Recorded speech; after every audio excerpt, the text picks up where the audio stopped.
عزیزان محترم، اللہ رب العالمین نے محبوب کو بڑی شانیں عطا فرمائی ہیں۔ قرآن صرف نماز، روزے، حج، زکوٰۃ کی کتاب نہیں ہے۔ قرآن کے اندر ایسی ایسی آیات ہیں جس میں رب نے خود نعتیں ارشاد فرمائی۔ بلند آواز سے کہہ دیں، جن کو سمجھ آئیے کہہ دیں سبحان اللہ۔ اللہ فرماتا ہے وَالضُّحَىٰ وَاللَّيْلِ اِذَا سَجَا، اے وَالضُّحَىٰ کے چہرے والے نبی، اے وَاللَّيْلِ کی زلف عنبری والے نبی۔ اللہ رب العالمین کہیں حضور کے سینہ مبارک کا ذکر فرما رہا ہے، أَلَمْ نَشْرَحْ لَكَ صَدْرَكَ، اے محبوب کیا ہم نے آپ کا سینہ کشادہ نہیں فرما دیا؟ لَعَمْرُكَ إِنَّهُمْ لَفِي سَكْرَتِهِمْ يَعْمَهُونَ، اے محبوب تیری عمر کی قسم، تیری جان کی قسم، یہ اپنے نشے میں پڑے ہوئے ہیں۔ کہیں اللہ حضور کے شہر کی قسم یاد فرما رہا ہے، لا اقسم بهذا البلد وانت حل بهذا البلد، اے محبوب اس شہر مکہ کی قسم۔ کیوں قسم کیوں یاد فرمائی؟ کیا اس میں کانا کعبہ ہے اس لیے؟ نہیں، اللہ فرماتا ہے اس شہر کی قسم اس لیے یاد کر رہا ہوں کہ انت حل بهذا البلد، اے محبوب آپ اس میں جلوہ فرما ہے۔ حضور کی جو ہے قدموں کی جہاں پر زمین بوسے لیتی ہے حضور کی، اس شہر کی اللہ قسم یاد فرما رہا ہے۔ اسی لیے اعلیٰ حضرت نے اس آیت کا ترجمہ کچھ یوں کیا عشق کے انداز میں، کھائی قرآن کھا کے پائے مصطفیٰ کی قسم، اس کفے پا کی حرمت پہ لاکھوں سلام۔ کہیں اللہ فرما رہا ہے بابا جادا کا عائلا فاغنا، ہم نے آپ کو جناب محتاج پایا محبوب، آپ کو اللہ نے غنی فرما دیا۔ کہیں اللہ فرماتا ہے وَلَسَوْفَ يُعْطِيكَ رَبُّكَ فَتَرْضَىٰ، اے محبوب اللہ آپ کو اتنا عطا فرمائے گا، اتنا عطا فرمائے گا کہ آپ راضی ہو جائیں گے۔ ساری مخلوق رضا چاہ رہی ہے کس کی؟ اللہ کی۔ اللہ فرماتا ہے كُلُّهُمْ يَطْلُبُونَ رَضَائِي، یہ ساری مخلوق میری رضا چاہتی ہے۔ وَأَنَا أَطْلُبُ رِضَاكَ يَا محمد، اے محمد میں تیری رضا چاہتا ہوں۔ دو عالم خدا کی رضا چاہتے ہیں، خدا چاہتا ہے رضائے محمد صلی اللہ علیہ وسلم۔ اللہ حضور کی مرضی کے مطابق قبلے تبدیل فرما رہا ہے۔ خانہ کعبہ کی طرف نہ رک کر کے نمازیں پڑھنی جو ہے کوئی ضروری تھوڑی تھی، مسجد قبلتین کی طرف ہی نمازیں پڑھتے رہتے، اس سے کیا ہونا تھا؟ لیکن حضور کے دل مبارک کے اندر، قلب مقدس کے اندر یہ خواہش تھی کہ ہمارا بھی قبلہ وہی ہو جائے کہ جو ہمارے جد امجد ابراہیم خلیل اللہ علیہ نبینا والسلام کا ہے، کہ وہ خانہ کعبہ کی طرف رک کر کے نماز پڑھتے تھے، ہمارا بھی وہ ہو جائے۔ عبادت خدا کی، قبلہ بنایا خدا نے، تو اختیار بھی خدا کا ہے، جو چاہے مرضی جو ہے ڈائریکشن جو فکس کر دے۔ لیکن اللہ رب العالمین کی بارگاہ میں کیا اللہ نے کسی اور کو یہ شان دی ہے کہ نہیں دی کہ جو چاہے مجھ سے منوا سکتا ہے؟ اللہ نے اپنے محبوب کو یہ شان دی کہ حضور نماز پڑھ رہے ہیں، ظہر کی نماز کا وقت ہے اور بار بار آسمان کو دیکھ رہے ہیں، اور اللہ رب العالمین کو حضور کا دیکھنا اتنا پسند آیا۔ اللہ فرماتا ہے محبوب قد نرى تقلبك وجهك في السماء فلنولينك قبلة ترضاها، آپ کا بار بار آسمان کی طرف دیکھنا ہم مشاہدہ فرما رہے ہیں، ہم ان قریب اے محبوب آپ کو اسی قبلے کی طرف پھیر دیں گے جس سے آپ راضی ہو جائیں گے۔ فول وجهك شطر المسجد الحرام، لیجئے اپنا چہرہ پھر مسجد الحرام ہی کی طرف پھیر لیجئے۔ عزیزان محترم، 4 رکعت کی نماز ہے، ظہر کے بعد قبلے کی تبدیلی کا حکم آ جاتا، عصر کی نماز خانہ کعبہ کی طرف دیکھ کے پڑھ لی جاتی، یا مغرب میں آ جاتا، یا اگلے دن فجر میں آ جاتا۔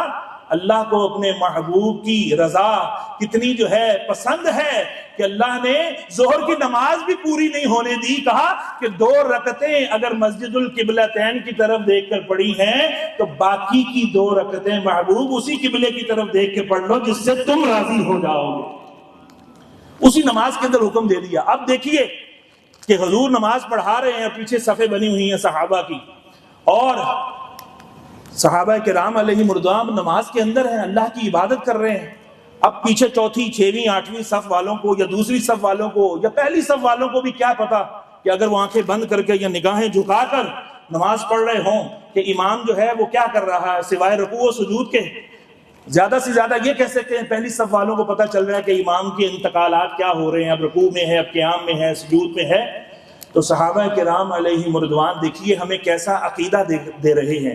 آج کے بد مذہبوں اور منکروں کا عقیدہ ان کے بڑے لکھ گئے کہ نماز میں حضور کا خیال آ جائے تو نماز نہیں ہوتی۔ صحابہ نے ہمیں یہ عقیدہ دیا ہے کہ جب تک ہم مصطفیٰ کی زیارت نہ کر لیں ہماری نماز تب تک نہیں ہوتی۔ صحابہ حضور کو دیکھ رہے ہوتے تھے، حضور صلی اللہ علیہ وسلم سے وحی آئی، صحابہ کو کیا پتا کہ وحی آ رہی ہے کہ نہیں آ رہی، وحی حضور پر آ رہی ہے۔ حضور صلی اللہ علیہ وآلہ وسلم نے 2 رکعتیں جب مسجد القبلتین کی طرف دیکھ کر پڑھا لی، اس طرف رک کر کے آپ نے اپنا مصلی چھوڑ کر اور ڈائریکشن بدل کر آپ پیچھے تشریف لے، بعضوں نے کہا کہ گھوم کر، بعضوں نے کہا صفوں کے اندر سے ہی حضور جو ہے پچھلے بالکل اپوزٹ ڈائریکشن، جو لوگ عمرہ حج کر کے آئے ہیں اور مسجد القبلتین کی جنہوں نے زیارت کی ہے انہوں نے دیکھا ہوگا کہ محراب خانہ کعبہ کی طرف رخ کر کے ہے، اور مسجد القبلتین کا جو رخ ہے وہ آپ پیچھے اوپر دیکھتے ہیں تو ایک اوپر محراب بنی ہوئی ہے، جس سے پتہ چلتا ہے کہ پہلے قبلہ اس طرف تھا، بالکل اپوزٹ ڈائریکشن میں۔ حضور مصلی چھوڑ کر دوسری طرف آ رہے ہیں، اگر صحابہ کی آنکھیں بند ہوتی اور حضور کے زیارت جو ہے وہ نہ کر رہے ہوتے تو صحابہ کو کیسے پتا چلتا؟ صحابہ حضور کے جلوے تکتے رہتے تھے، انہوں نے دیکھا ہمارا امام الانبیاء صلی اللہ علیہ وسلم اپنا رخ تبدیل کر رہے ہیں، ساری صفوں نے رخ جو ہے وہ موڑ لیا اور حضور کی اتباع کے اندر رخ جو ہے مسجد کعبہ کی طرف کا جو ہے کر لیا۔ اب دیکھیے صحابہ نے یہ نہیں کہا کہ نماز کے بعد پوچھیں گے حضور بھول تو نہیں گئے، حضور کا وضو تو نہیں ٹوٹ گیا، معاذ اللہ ثم معاذ اللہ، ایسی باتیں ان کے ذہنوں میں نہیں آئیں۔ انہوں نے کہا جس ہستی نے خدا کا پتہ دیا ہے وہ ہستی کوئی بھی قول، کوئی بھی فعل خدا کی مرضی کے بغیر نہیں کرتی۔ حضور اگر حضور کھڑے ہیں تو حضور کے پیچھے کھڑے ہونا عبادت ہے، حضور نے رخ موڑ لیا ہے تو ان کے پیچھے رخ موڑ لینا بھی عبادت ہے، اور اپنا رخ چینج کر لیا۔ اللہ رب العالمین حضور کی رضا کو اتنا پسند فرماتا ہے، اور ام المومنین کہتی ہیں کہ یا رسول اللہ میں دیکھتی ہوں کہ آپ کا رب آپ کی چاہت کو پورا کرنے میں دیر نہیں لگاتا۔ اللہ حضور صلی اللہ علیہ وسلم سے اتنا پیار فرماتا ہے، اتنا مقام و مرتبہ دیا کہ حضور کی آسمانوں پر بھی حکومت، حضور کی دلوں پر بھی حکومت، حضور کی چرند پرند کے اوپر حکومت، اونٹ جو ہے سجدہ کر رہے ہیں، ہرنیاں فریادیں لے کر آ رہی ہیں، مٹھی کے اندر کنکر کلمہ پڑھ رہے ہیں، درختوں کو بلاتے ہیں تو جڑیں چیرتے ہوئے آ جاتے ہیں۔ حضور صلی اللہ علیہ وسلم کے حکم پر بھاری چٹانیں جو ہیں وہ دریا کے اوپر تہتی ہوئی آ جاتی ہیں، حالانکہ پتھر تو ڈوب جاتا ہے لیکن حضور چیزوں کی ماہیت کو ہی تبدیل فرما دیتے ہیں۔ اللہ نے اتنا اختیار دیا، پھر مالک احکام بھی بنایا، مالک شریعت بھی بنایا کہ جو چاہے قرآن کے احکامات میں امینڈمنٹ کر لیں۔ 4 نکاح حلال ہیں، حضرت علی کے لیے کہا فاطمہ کے ہوتے ہوئے دوسرا نکاح تمہارے لیے حلال نہیں۔ وراثت جو ہے تقسیم ہوتی ہے، حضور نے اپنے آپ کو وراثت سے مستثنا کر لیا، کہا ہماری وراثت تقسیم نہیں ہوتی۔ 2 بندوں کی کم از کم گواہی ہونی چاہیے، ایک مرد یا 2 عورتوں کی۔ حضور صلی اللہ علیہ وسلم کی صحابی جو ہے ابو خزیمہ نے حضور کی گواہی دی بن دیکھے، حضور نے ان کی اکیلے کی گواہی 2 کے برابر قرار دے دی ہے۔ حضور صلی اللہ علیہ وسلم کی شریعت میں مرد کے لیے سونا حرام ہے، کہا سراقہ میں دیکھ رہا ہوں تیرے ہاتھ میں کسرا کے کنگن ہوں گے سونے کے۔ اور جب حضرت عمر فاروق کے دور میں جو ہے وہ فارس فتح ہوا ایران، تو وہ سونے کے کنگن، حالانکہ سونا حرام ہے لیکن اس نبی کی یہ شان ہے جس کے لیے جو چاہے حلال فرما دیں، جو چاہے حرام فرما دیں۔ حضور کی کہنے پر حضرت سراقہ کو سونے کے کنگن پہنائے گئے۔ نوحہ حرام ہے، نوحہ کرنا حرام ہے۔ ام عطیہ کو حضور نے نوحہ کرنے کی اجازت دے دی، انہوں نے کہا کہ مجھے اجازت دے، حضور نے مخصوص ان کو اجازت دے دی، یعنی کہ مالک احکام شریعت ہیں۔ اللہ رب العالمین نے اتنی اتھارٹی دی ہے، اور یہ کہنا کہ جس کا نام محمد ہو وہ کسی چیز کا مختار نہیں، حضور کچھ نہیں کر سکتے۔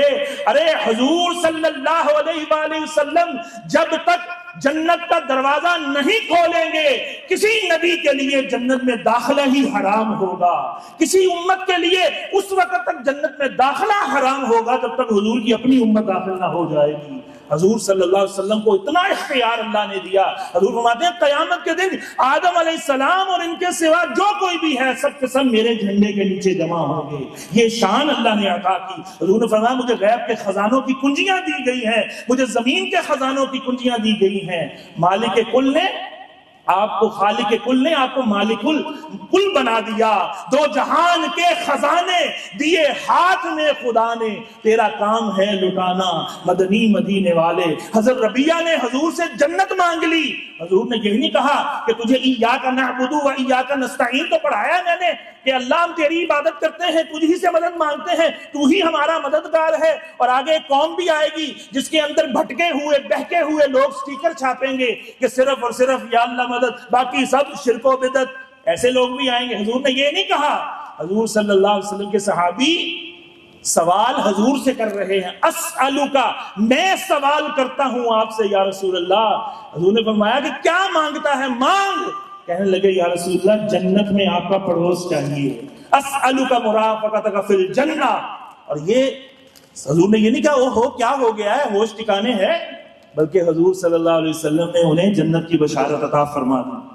تو میں کثرت سجود سے میری پھر مدد کرنا۔ تو حضور مالک جنت بھی ہیں، مالک خزائن اللہ ہیں۔ اللہ کی اس مملکت کے اندر اللہ نے اپنی مملکت کا مالک حضور کو بنایا ہے۔ تو عزیزان محترم، حضور کی تعظیم اور توقیر ایسے ہی ہوگی کہ حضور کی شانیں بیان کی جائیں، حضور کی تعظیم ایسے ہوگی، حضور کا ادب کیا جائے، حضور جو قرآن لے کر آئے اس قرآن کی تلاوت کی جائے، حضور جو سنت دے کر گئے اس سنت کی پیروی کی جائے، مرد ہو یا عورت سب حضور کی سنت پر عمل کریں، حضور کی سنت کو اوڑھنا بچھونا بنائیں، حضور کی سنت کے مطابق شب و روز بسر کریں، پھر تو میلاد میں آنے کا، حضور پر ایمان لانے کا اور حضور سے محبت کرنے کا اور تعظیم اور ادب کرنے کا حق ادا ہوگا۔ وگرنہ صرف یہ سالانہ کارروائی ہوگی کہ سال بعد ہم نے میلاد کیا، آئے کھائے پیے اور چلے گئے، اور جناب جھوٹ بولتے تھے تو بولتے رہے، بے نمازی تھے تو بے نمازی رہے، خواتین بے پردہ تھی تو بے پردہ ہی رہی، حضور کی شانیں سن کر بس ایسے ہی